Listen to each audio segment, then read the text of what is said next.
वाहिगुरु जी का खालसा वाहिगुरु जी की फतेह। सारी संगत का गुरबाणी व्याकरण के डे 10 के लेक्चर में बहुत बहुत स्वागत है। संगत जी, अब तक जो है हमने अंकुर की तकरीबन व्याख्या जो है कंप्लीट कर ली है। जो मुख्य रूल्स थे अंकुर के वो हमने जो है गुरबाणी व्याकरण के थ्रू समझ लिए। ठीक है, गुरबाणी व्याकरण के हिसाब से अंकुर क्या समझाती है और अंकुर से हमने ये भी सीखा कि हमने किस जगह पर सही तरीके से उच्चारण करनी है या कहाँ पर जो है रुक के उच्चारण करना है। ठीक है, आज जो है संगत जी जितना भी हमने पढ़ा है, ठीक है, पीछे जितना भी पढ़ा है उसको थोड़ा रिपीट कर देंगे ताकि अंकुर हमें पूरी तरीके से क्लियर हो जाए। आज जो है 10वां लेक्चर है, कल से फिर 11वें लेक्चर से हम जो है हम इत्यादि की व्याख्या शुरू करेंगे और बाकी मात्राओं की जो व्याख्या होगी थोड़ी बहुत वो भी समझेंगे हम। ठीक है संगत जी, और साथ ही साथ जो है आखिरी जो हमारे लेक्चर्स होंगे, 3 या 2 लेक्चर्स जो हमारे आखिरी होंगे उनमें शुद्ध उच्चारण सिखाई जाएगी। तो शुरू करते हैं। उम्मीद है सबको आवाज बिल्कुल क्लियर होगी। टोटल हमारे 20 लेक्चर्स होंगे।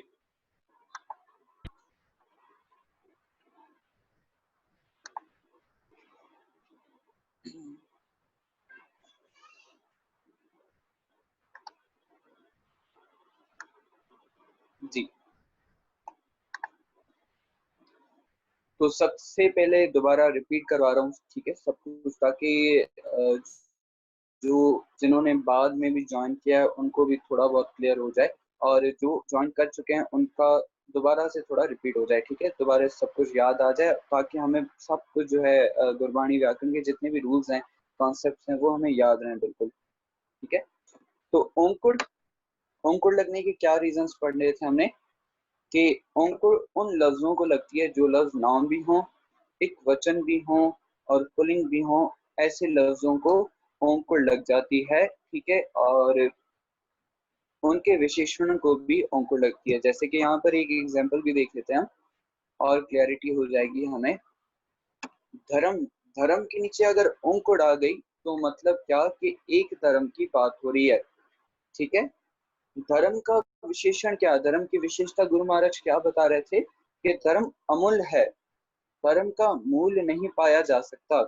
ठीक है, क्योंकि धर्म एक वचन पुल्लिंग था, इसी वजह से अमूल के लले को भी अंकुर लग गई। अमूल जो हमारे पास धर्म का विशेषण था वो भी हमारे पास एक वचन पुल्लिंग ही हो गया। ठीक है, अगर नाउन एक वचन पुल्लिंग होगा तो उसका विशेषण भी एक वचन पुल्लिंग हो जाएगा। इसी तरह गुरु महाराज जैसे बात करते हैं अमूल तरम अमूल दीपाण, रब का जो दरबार है वो भी क्या है, अमूल्य है, जिसका मूल्य नहीं पाया जा सकता। और रब का एक ही दरबार है, बहुत सारे दरबार नहीं है, इस वजह से दीपाण को भी अंकुर लग जाती है। ठीक है, यहाँ तक जो है हमने अंकुर की व्याख्या पढ़ी थी कि अंकुर उन शब्दों को लगती है जो शब्द हमारे पास एक वचन भी हो, पुल्लिंग भी हो, और उन लफ्जों को अंकुर लग जाती है, उनके विशेषण को भी अंकुर लग जाती है। उसके बाद हमने फिर व्याख्या पढ़ी किस चीज की, मुक्ता की। मुक्ता कहने का मकसद वो लफ्ज जिनको अंकुर ना लगी हो या जिनसे अंकुर हट गई हो किसी वजह से। और वो क्या क्या वजूहात थी, सबसे पहली वजूहत जो हमने पढ़ी वो थी बहुवचन। अगर हमारे पास शब्द बहुवचन हो, लफ्ज बहुवचन हो, बहुतों के लिए वर्ता गया हो, बहुवचन कहा जाता है प्लूरल को। ठीक है, और बहुतों के लिए जब भी शब्द वर्ता जाए कोई भी, तब उसको अंकुर नहीं लगती, अंत में मुक्ता ही लगता है। ठीक है, दूसरी वजह हमने पढ़ी कौन सी, स्त्रीलिंग। अगर लफ्ज हमारे पास स्त्रीलिंग हो या किसी स्त्रीलिंग के लिए वर्ता गया हो, किसी फेमिनाइन के लिए वर्ता गया हो, तभी उस शब्द को, उस लफ्ज को अंकुर नहीं लगती। साथ ही साथ हमने एक और जो है व्याख्या पढ़ी, कौन सी, तीसरी व्याख्या जो हमने पढ़ी थी वो थी संबोधक कारक। मतलब कि अगर ऐसा कोई लफ्ज हो हमारे पास, ऐसा कोई शब्द हो जो पुकार किया जाए, किसी को संबोध किया जाए या किसी को एड्रेस किया जाए, तब उस लफ्ज को भी अंकुर नहीं लगती। और एक और वजह हमने पढ़ी थी, चौथी वजह, 4 रीजंस हमने पढ़े मुक्ता लगने के या अंकुर ना लगने के। वो कौन सा? कि अगर लफ्ज हमारे पास संबंधक कारक हो, ठीक है, अगर नाउन के साथ कोई भी संबंधक लगा हो तो उस नाउन से अंकुर हट जाती है, ठीक है। ये 4 रीजंस हमने पढ़े मुक्ता के, या फिर हम कह सकते हैं 4 रीजंस हमने कौन से पढ़े अंकुर ना लगने के।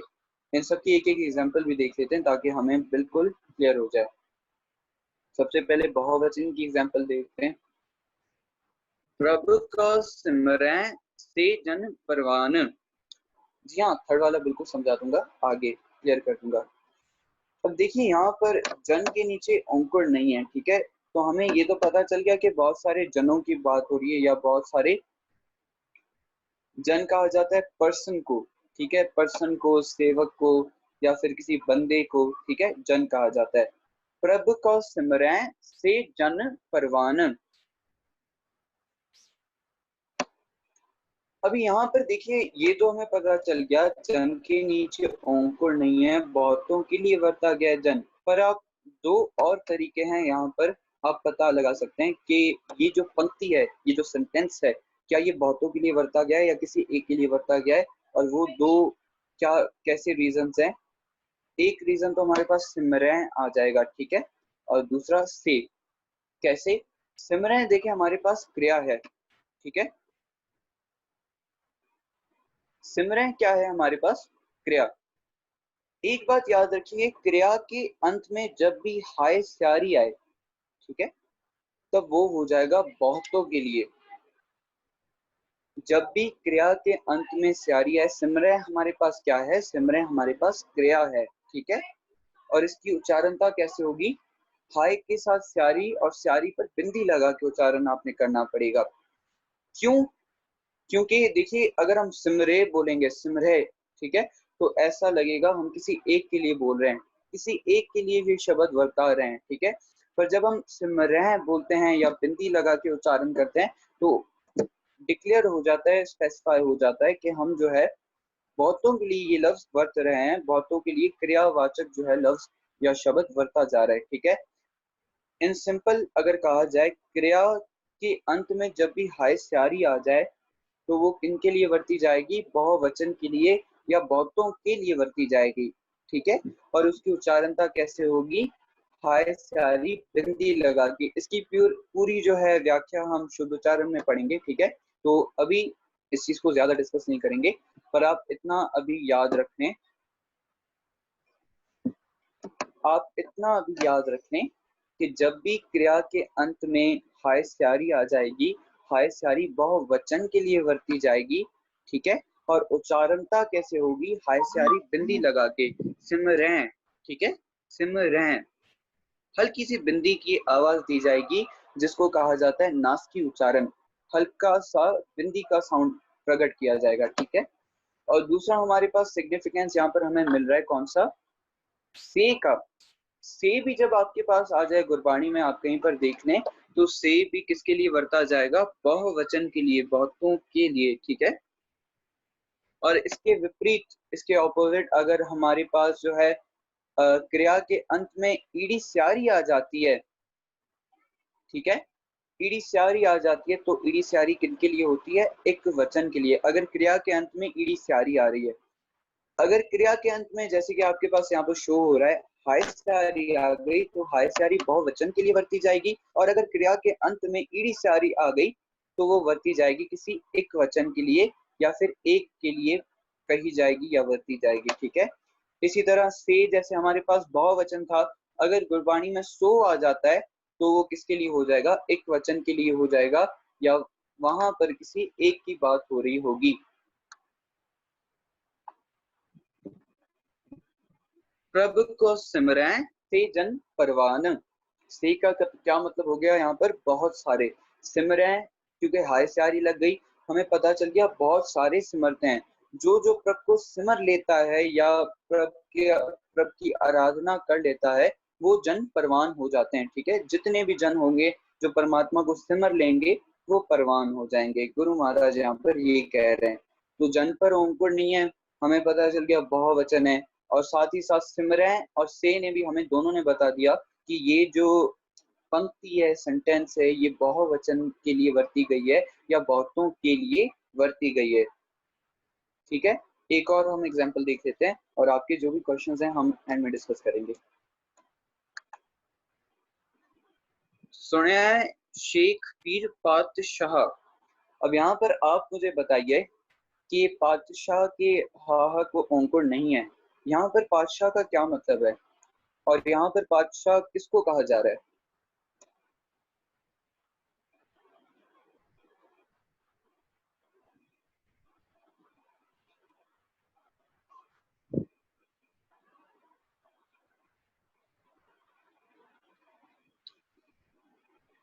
एक मैसेज हमारे पास आ गया कि पातशाह संबोधक कारक को कहा जा रहा है।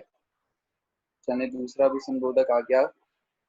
नहीं संगत जी, यहाँ पर पातशाह संबोधक नहीं है, यहाँ पर भी पातशाह बहुवचन है, बहुतों के लिए वर्ता गया है। ठीक है, किस तरीके से? देखिए पातशाह गुरबाणी में जहां पर भी इस्तेमाल होता है, जब भी हाय के अंकुड़ आ जाए तो वहां पर पातशाह, एक पातशाह मीन्स के बादशाह की बात हो रही है, परमात्मा की बात हो रही है। पर जब भी पातशाह को अंकुर ना आए या पातशाह अगर बहुवचन के लिए वर्ता जाए तो आप समझ जाएं दुनियावी बादशाहों की बात हो रही है। ठीक है, यहाँ पर बादशाह का मतलब दुनियावी बादशाह है और यहाँ पर बहुत सारे बादशाहों की बात हो रही है, दुनियावी बहुत सारे बादशाहों की। ठीक है, सुनने से गुरु महाराज क्या कह रहे हैं? सुने आए शेख पीर बादशाह, सुनने से पदवी मिल जाती है इंसान को, कौन सी? शेखों वाली, पीरों वाली या बादशाहों वाली। बादशाह कहा जाता है बादशाहों को। ठीक है, बादशाहों वाली पदवी मिल जाती है बादशाह। बादशाह का क्या मतलब हो जाएगा यहाँ पर? बादशाह। हाय मुक्ता है यहाँ पर और अंकुर नहीं लगी हुई, यहाँ पर ये मतलब हो जाएगा कि बहुत सारे बादशाहों की बात हो रही है। ठीक है संजय जी, बहुत सारे शेखों की, बहुत सारे पीरों की, बहुत सारे बादशाहों की बात हो रही है, दुनियावी बादशाह। उम्मीद है ये सब कुछ क्लियर हो। आगे चलते हैं, स्त्रीलिंग की एक एग्जांपल देख लेते हैं। जैसे कि आपको पहले बताया गया था कि जिन शब्दों को अंकुर नहीं लगती वो हमारे पास अक्सर औकात स्त्रीलिंग भी होते हैं। तो उसी से रिलेटेड एक गुरबाणी की एग्जांपल देख लेते हैं। गुरु महाराज यहाँ पर फरमा रहे हैं, जो फिर कराए सो तन तत् मानाए। एक सेकंड,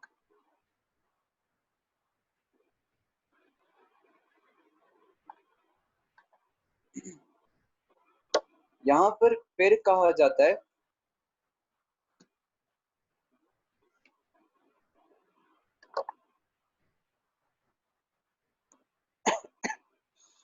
फिर कहा जाता है पति को या हस्बैंड को। ठीक है, अभी धन हमने जितनी बार भी गुरबाणी में देखा है, धन के साथ, धन तो पैसे को कहा जाता है जितनी बार हमने गुरबाणी में देखा है। ठीक है, और आम तौर पे जब भी ये लफ्ज बरता जाता है तो धन उसमें पैसे के लिए या फिर धनवान के लिए ही इस्तेमाल होता है। पर यहाँ पर धन का मतलब है स्त्री। ठीक है, धन को अंकुर नहीं लगी हुई तो आप समझ जाएं कि धन का मतलब होगा स्त्री। जो फिर कराए सो तन तत् माने,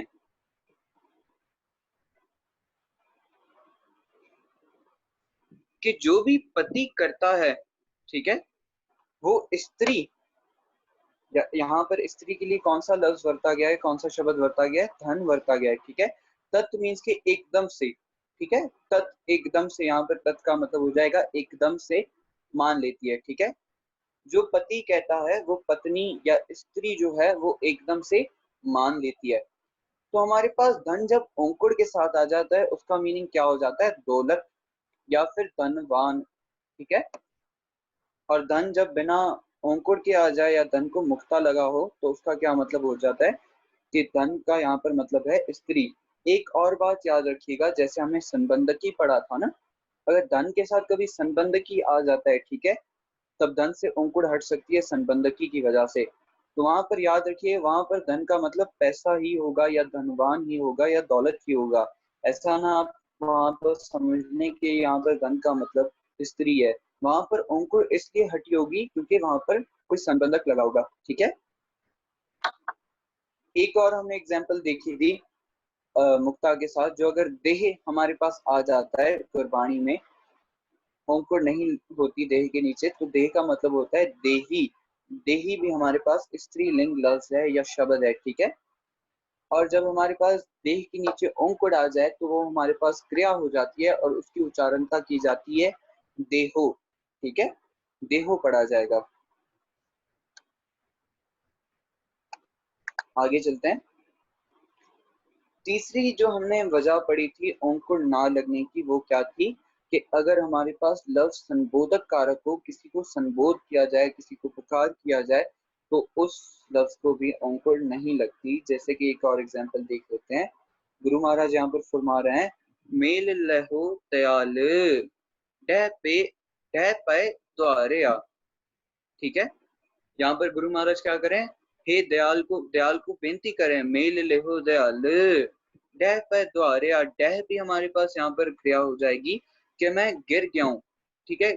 आपके द्वारे पर या आपके द्वार पर मैं पूरे तरीके से गिर गया हूँ या झुक गया हूँ, ठीक है।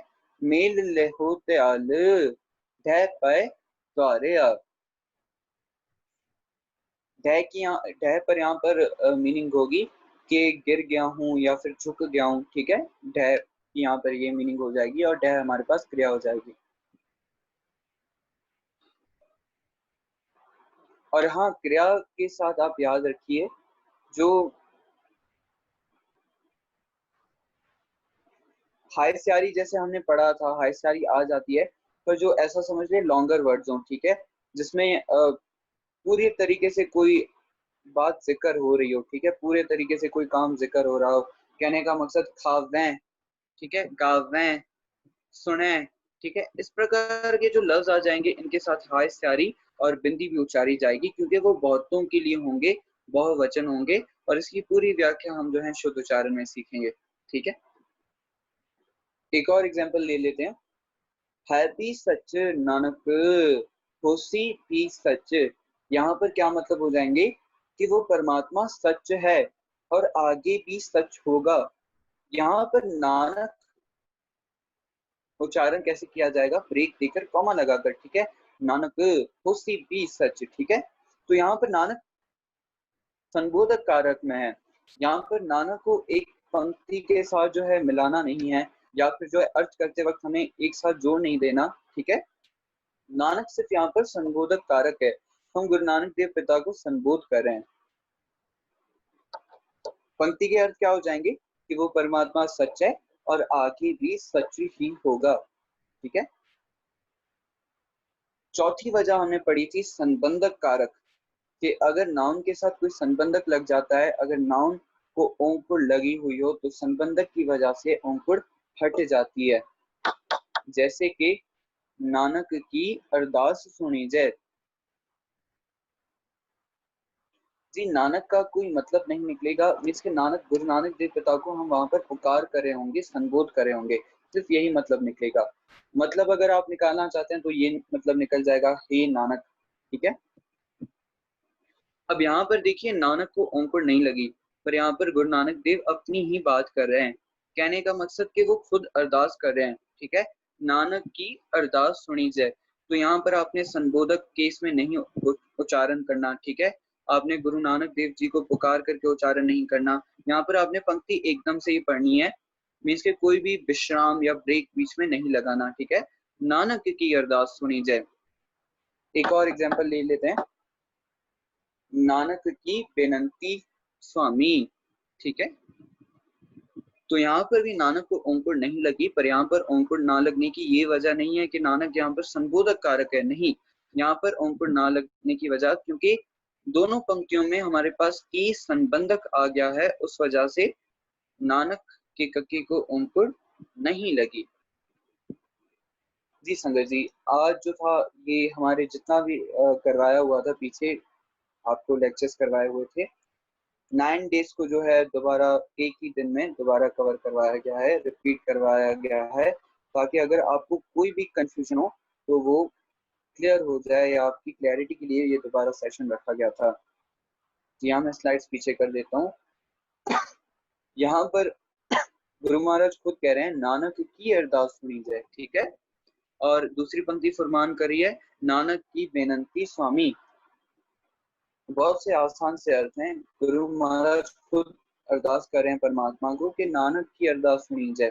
और अगली पंक्ति में गुरु महाराज कह रहे हैं नानक की बेनंती स्वामी के, मेरी एक बेनंती है स्वामी, परमात्मा को कह रहे हैं। ठीक है।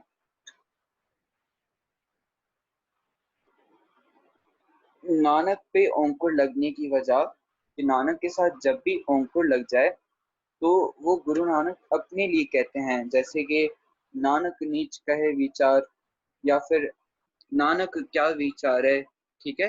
वहां पर गुरु महाराज अपनी बात कर रहे हैं कि मैं कैसे उस परमात्मा की विचार करूं। ठीक है। गुरु नानक देव जी की वहां पर बात हो रही होती है। या फिर नानक नीच कहे विचार। ठीक है। वहां पर गुरु महाराज जो है ना अपने आप को नीच कह के, नीच कहने का मकसद कि वहां गुरु महाराज अपने आप को छोटा कह के, ठीक है, विचार कर रहे हैं। किनकी विचार कर रहे हैं? जिनके लिए वो पौड़ी वर्त रहे हैं। हमारे पास गुरबाणी में आ जाती है 18वीं पौड़ी, जिसमें ये जो है पंक्ति आ जाती है। जी हाँ, ता भी संबंध की है।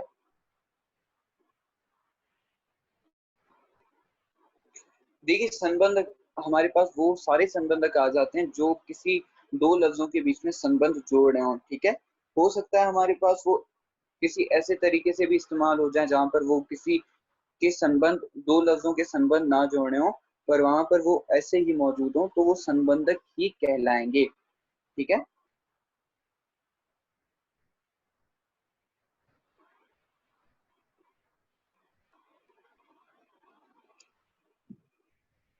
देहो वाली स्लाइड पे आ जाता हूँ मैं। ये देहो वाली स्लाइड आ गई जी। पौड़ी की एग्जैक्ट मीन क्या होती है? कौन सी पौड़ी की आप बात कर रहे हैं? 18वीं पौड़ी की आप बात कर रहे हैं मेरे ख्याल से। लाइक कोई न्यू स्टूडेंट हो पूछे कि पौड़ी होती क्या है, मीन क्या है, फिर हम कैसे एक्सप्लेन करें? पौड़ी देखिए, जैसे हम एक पैराग्राफ लिखते हैं ना, तो पौड़ी आप समझ लें एक पैराग्राफ को कहा जाता है। ठीक है। दे स्त्रीलिंग मीन्स के देही। ठीक है। देही कहा जाता है शरीर को, तन को ही कहा जाता है, पर एक स्त्रीलिंग वर्ड आ जाता है देही। ठीक है। अष्टपदी कहा जाता है 8 पदों वाला, जिसमें 8 पद हों। ठीक है। उसको अष्टपदी कहा जाता है। अष्ट मीन्स के 8 और पदी मीन्स के पद हों जिसमें।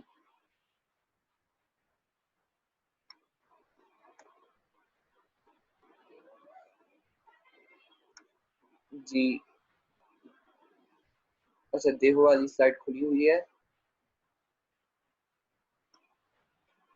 लेकिन हमें पता कैसे चलेगा कि गुरु नानक जी खुद की बात कर रहे हैं?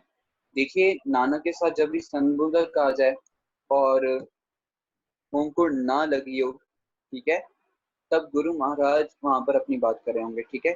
नानक को जब भी अंकुर लगी हो और पूरी पंक्ति वर्ती जाए, तब वहां पर भी गुरु नानक देव महाराज अपनी ही बात कर रहे होंगे। ठीक है। और हाँ, एक चीज साथ में याद रखनी है, अक्सर औकात बाकी गुरु साहब भी गुरु नानक देव महाराज की बात कर लेते हैं। जैसे कि गुरु अर्जन देव महाराज का शब्द आ जाता है, ज्ञान त्यान किच करम न जाना, सार न जाना तेरी, सब ते वड्डा सतगुर नानक, जिन कले राखी मेरी। और वहां पर सतगुर पर भी औंकड़ है, नानक पर भी औंकड़ है। वहां पर गुरु अर्जन देव महाराज गुरु नानक देव महाराज की बात कर रहे हैं कि सब ते वड्डा सतगुर नानक, गुरु नानक जो है सबसे बड़े हैं। ठीक है। और वहां पर जिन भी लगा हुआ है, तो जिन को जो है संबंधक ही मानकर हमें साथ नहीं जोड़ना। वो मैं आगे जो है आपको व्याख्या कराऊंगा तो आपको क्लियर हो जाएगा सारी जब हम पढ़ेंगे। देहो वाली साइड खुली हुई है। अच्छा, लाइक न्यू स्टूडेंट। अच्छा ठीक है, इसका जवाब दे दिया था।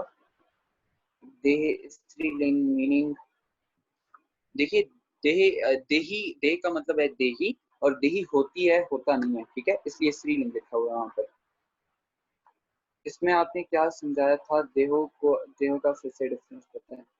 देखिए, देह जब बिना अंकुर के आ जाए तो मतलब हो जाएगा देही, या फिर बढ़ता जाएगा किसी देही मतलब हो जाएगा, वो हमारे पास स्त्रीलिंग शब्द हो जाएगा, ठीक है। और देह के साथ अंकुर लग जाए तो वो हमारे पास क्रिया हो जाती है और देह को उचारा जाएगा वहां पर। अच्छा, जब नानक में अंकुर लगा हो। अच्छा, मेरा आंसर दें निम्रता जी, अगर आपको आंसर क्लियर हो गए ठीक है, अगर नहीं क्लियर हुआ तो आप बेशक दोबारा पूछ लें। और मैं थोड़े ऊपर वाले मैसेजेस पढ़ रहा हूँ, आपके नीचे भी मैसेजेस आए हुए हैं, मैं सारे पढ़ लेता हूँ। श्लोक मेला नवा में जितनी बार भी नानक आता है सब में अंकुर होता है। अच्छा, देहो मीनिंग क्रिया हो जाएगी। छंद की मीनिंग, छंद कहा जाता है जिसमें 4 पद हों, ठीक है। जब भी छंद हेडिंग में लिखा जाए उसके मीन्स के 4 पद आ जाते हैं, 4 छंद आ जाते हैं, ठीक है। भाई साहब, यहाँ दूसरी एग्जाम्पल में धन में अंकुर लगी हुई है, हालांकि धन तो स्त्रीलिंग है। दूसरी एग्जाम्पल जो मैंने वहां पर समझाई थी, यहाँ पर जो समझाई है, धन को अंकुर इसलिए लगी हुई है कि अगर आपके पास धन अंकुर वाला आ जाए तो उसका मतलब हो जाएगा दौलत, ठीक है, या फिर धनवान मतलब हो जाएगा। और धन को अगर मुक्ता लगा हो, अंकुर ना लगी हो, तो मीनिंग हो जाएगा स्त्रीलिंग। आनंद साहब में भी हर नानक पर अंकुर है, वहां पर भी जो है गुरु नानक खुद कहते हैं, जैसे कि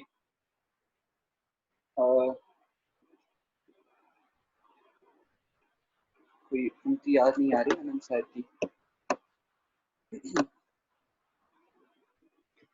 कहे नानक मन चंचल चतुराई के नैना पाया। गुरु नानक वहां पर खुद कहते हैं कि मन चंचला है और चतुराई कोई नहीं पा सकता, ठीक है। इसके ऊपर भाई साहब यहाँ दूसरी एग्जांपल, ठीक है, ये क्लियर हो गया। इसमें आपने क्या समझाया था देखो, दोबारा मैं समझा देता हूँ। श्लोक नामा में जितनी बार नानक आता है सब में अंकुर होता है। तो जैसे कहे नानक अनंत साहब में आ जाता है ना, गुरु नानक खुद कहते हैं कहे नानक, ठीक है। अक्सर औकात ऐसे भी आ जाता है कहे नानक लिखा होता है और नानक पर अंकुर नहीं होती, या कहो नानक लिखा होता है, तो वहां पर आपने नानक पर ब्रेक दे के उच्चारण करना है, ठीक है। कहो नानक। इससे एक स्लाइड आगे चलें, ठीक है, एक स्लाइड आगे चलते हैं। नानक की एक विनती अपनी भक्ति लायक, ठीक है, शांत के बारे में फिर समझाएं प्लीज। शांत, शांत के बारे में मैंने, शांत के बारे में क्या समझा दूं, आप दोबारा थोड़ा क्वेश्चन को क्लियर कर दें। जैसे आपने कहा कि प्लूरल में अंकुर नहीं आएगी, लेकिन बहुवचन में बहुत तो प्लूरल है। जी हाँ, बहुत बहुत प्लूरल है, बिल्कुल है। देखिए, वो जो लिखा गया है बहुवचन, वो समझाने के लिए लिखा गया है बहुवचन, ठीक है। जैसे आपने कहा, अच्छा ये क्लियर हो गया। छंद बोल रही हैं आई थिंक भैया। छंद कहा जाता है जिसमें 4 पद आ जाएं या फिर 4 छंद आ जाएं, ठीक है। गुरबानी में जब भी छंद हेडिंग आ जाएगी ना, तो समझ लें उस शब्द के 4 छंद होंगे या 4 पद होंगे, ठीक है। मेल लेहो दयाल, ढह पै द्वारया, मुझे दयाल से मेल करवा दो, ठीक है। गुरु महाराज के यहाँ पर जो है कह रहे हैं, ठीक है, मेल लेहो दयाल, दयाल को कह रहे हैं, परमात्मा को दयाल कह के कह रहे हैं मुझे अपने आप से मेल करवा दो, मैं आपके द्वार पे आके गिर पड़ा हूँ या ढह पड़ा हूँ।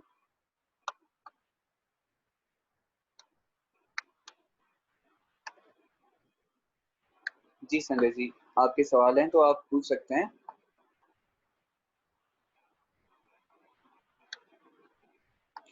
जैसे आज हुक्मनामा लिया मैंने तो संत आया, हेडिंग में 4 बार श्लोक आया, फिर शब्द पूरा हुआ। 4 बार श्लोक आया फिर शब्द पूरा हुआ। इस सूरत में जो है एक बार इसके लिए जो है ना, इसकी पूरी व्याख्या मैं आपको ग्रुप पर सेंड कर दूंगा, ठीक है, व्हाट्सएप पर। ग्रुप पर मुझसे ये लाजमी जो है दोबारा सवाल पूछिएगा, ठीक है।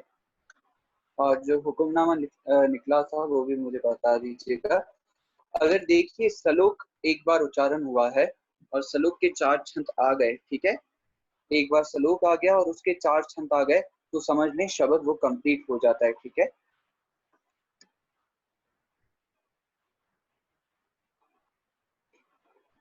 कल जो पढ़ा था वो आप यूट्यूब से थोड़ा रिपीट कर लें, ठीक है, क्योंकि कल तो वो पूरी तरीके से क्लियर कर चुका था, पर आपको अभी भी अगर क्लियर नहीं है तो आप यूट्यूब से क्लियर कर दें। वैसे मैं ऐसे ही बता देता हूँ कि अगर नाउन एक वचन पुल्लिंग हो और नाउन के साथ अंकुर लगी हो और उसके साथ संबंधक भी लगा हो, फिर भी नाउन की अंकुर ना उतरी गई हो, तो इसका मतलब ये हो जाता है नाउन का संबंधक के साथ कोई भी संबंध नहीं है। ठीक है भाई साहब, कभी कभी गुरुद्वारे में हुक्मनामे लेते वक्त जो हुक्मनामा आता है तो वो लंबा होता है, मीन पौड़ीज एंड सलोक आते हैं, तो उस सूरत में कहाँ समाप्ति करनी है, क्योंकि टाइम का प्रॉब्लम होता है।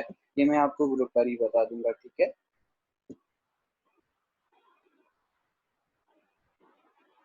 है भी सच वाली पंक्ति में नानक पर अंकुर इसलिए नहीं क्योंकि अगर नानक पर अंकुर होती तो गुरु नानक होसी भी सच हो जाते कि गुरु नानक हमेशा सच रहेंगे, ठीक है। पर यहाँ पर गुरु नानक देव महाराज परमात्मा की बात कर रहे हैं, इस वजह से नानक को अंकुर नहीं लगी, तो नानक को हम केवल संबोध करके पढ़ेंगे और बाकी पंक्ति का हम अर्थ कर लेंगे, ठीक है भी सच नानक होसी भी सच के परमात्मा सच है और आगे भी सच ही रहेगा, ठीक है संजय जी।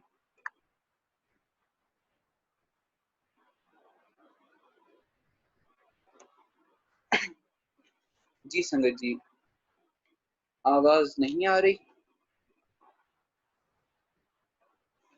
जी संगत जी, अभी आपको क्लियर है सब कुछ, या अगर अभी आपके सवाल हैं तो आप बिल्कुल पूछ सकते हैं।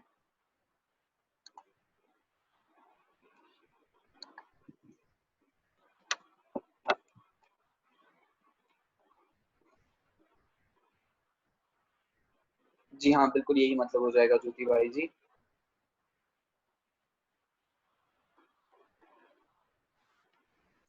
जी हाँ, सुखमनी साहिब में जब सलोक आ जाता है तब वहां पर भव्य स्यारी लगी होती है, तब वहां पर भव्य स्यारी ही उच्चारण करनी चाहिए, ठीक है।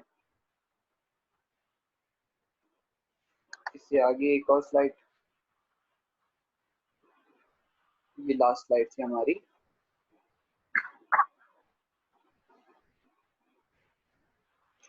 जी हाँ, जपजी साहिब में जो लास्ट श्लोक आता है वो भी मैं ग्रुप पर ही एक्सप्लेन कर दूंगा, ठीक है।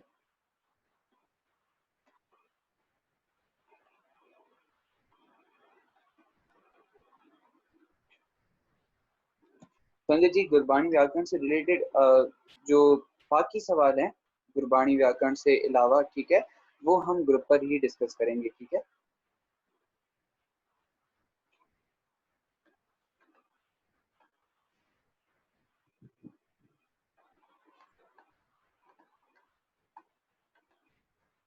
नानक पर जब अंकुर लग जाए, ये मैंने पहले भी क्लियर किया था, तो वो गुरु नानक देव के लिए ही वर्ता जाता है,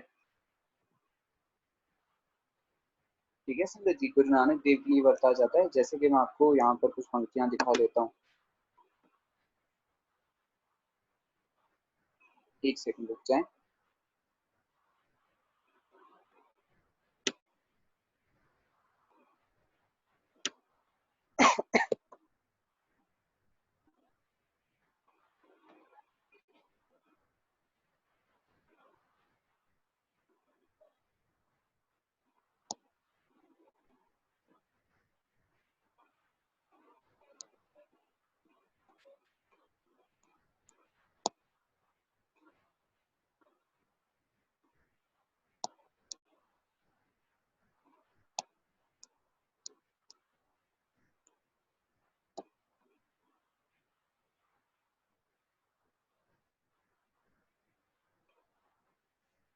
नानक की बेनंती स्वामी मीन्स की यहाँ पर गुरु नानक खुद परमात्मा को बेनंती कर रहे हैं कि नानक की बेनंती स्वामी, बेनंती का मतलब हो जाएगा बेनती, ठीक है। गुरु नानक यहाँ पर खुद बेनती कर रहे हैं परमात्मा को।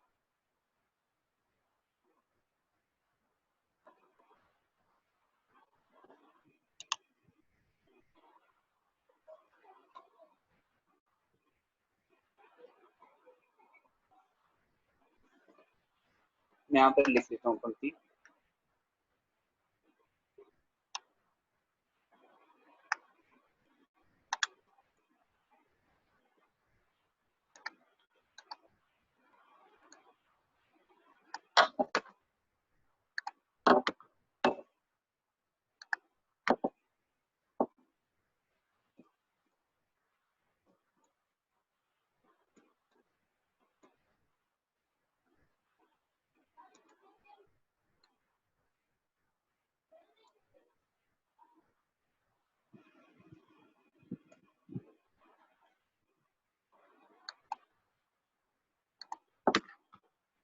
जैसे गुरबाणी में हमारे पास ये पंक्ति आ जाती है ना जपजी साहिब में, ठीक है। नानक नीच कहे विचार, देखिए नानक हमारे पास यहाँ पर नाम है, नीच नानक का विशेषण हो जाएगा, ठीक है। गुरु नानक देव महाराज यहाँ पर खुद को नीच कह रहे हैं। नीच कहने का मकसद गुरु नानक देव महाराज यहाँ पर खुद को छोटा कह रहे हैं, ठीक है। छोटा कहने के पीछे पूरी व्याख्या है, ठीक है, कि क्यों यहाँ पर गुरु महाराज अपने आप को छोटा कह रहे हैं। और नानक जी गुरु नानक देव महाराज यहाँ पर खुद को नीच कह के, खुद को छोटा कह के खुद विचार कर रहे हैं, ठीक है। नानक नीच कहे विचार, ठीक है। ये पंक्ति एक ही साथ पढ़ी जाएगी और यहाँ पर अर्थ भी यही होंगे कि गुरु नानक देव महाराज जो हैं खुद को छोटा कह के वो विचार कर रहे हैं, ठीक है। किन की विचार कर रहे हैं? जिनकी वो पूरी पौड़ी में बात कर रहे हैं, 18वीं पौड़ी में। जी आज की क्लास जो है इतनी ही थी, पर 11th लेक्चर होगा हमारा कल को।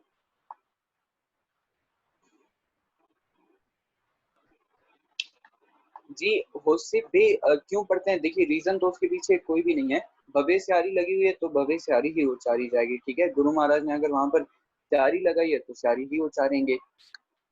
हाँ, पर शुद्ध उच्चारण में आपको कुछ ऐसे रीजंस मिल जाएंगे जिसकी वजह से आप जान जाएंगे कि कहाँ पर जो है गुरु महाराज क्यों जो है कहाँ पर स्यारी लगाते हैं और कहाँ पर जो है अक्सर औकात ओड़ा और अंकुर दोनों दोनों लग जाते हैं। ये वजूहात आपको जो है ना आहिस्ता आहिस्ता शुद्ध उच्चारण में पता चल जाएंगी। विचार नाउन है, विचार वर्ब नहीं है, विचार नाउन है यहाँ पर, ठीक है।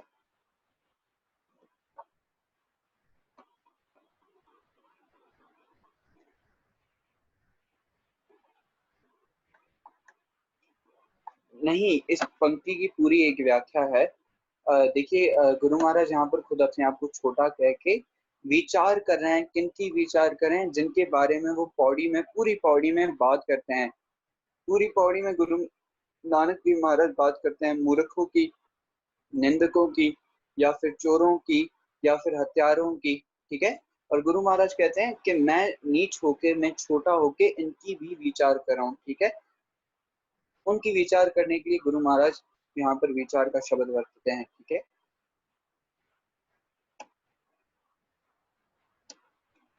जी आपके बाकी जो जितने भी सवाल हैं वो आप बेशक ऊपर पूछ लीजिएगा।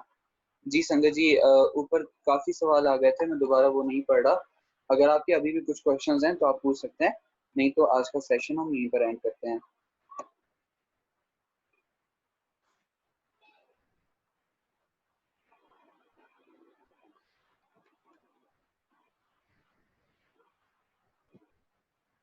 जी मेरे ख्याल से कोई भी सवाल नहीं है। जी संगत जी, इतनी सेवा परवान, भूल चूक की वार वार माफी, वाहिगुरु जी का खालसा, वाहिगुरु जी की फतेह।